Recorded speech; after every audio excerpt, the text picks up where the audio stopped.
Today on Fireside Reading, we read the first part of chapter 38 of David Copperfield.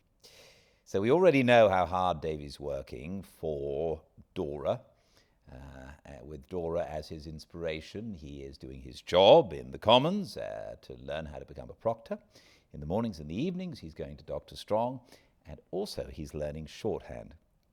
And at the start of this chapter, Dickens very funnily tells us about how difficult it is to learn shorthand.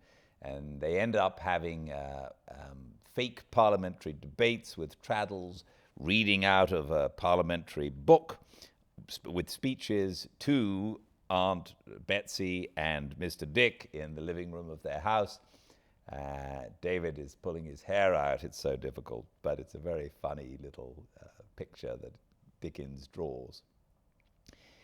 Then David goes back to work, only today Mr. Spenlow is looking very grave and asks him to accompany him to a coffee shop, which he goes into, a private room, and there's Miss Murdstone, who is, as we know, Dora's private companion. She has found a letter from David to Dora where he professes his love. Mr. Spenlow knows the game is up. David cowers and acquits himself very well, but still Mr. Spenlow is beyond upset.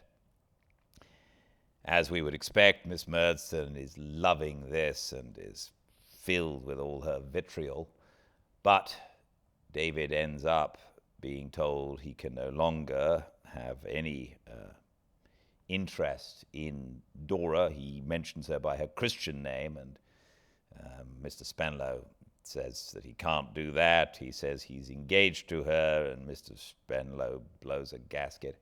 So things halfway through this chapter look very bad for David. He's given a week off.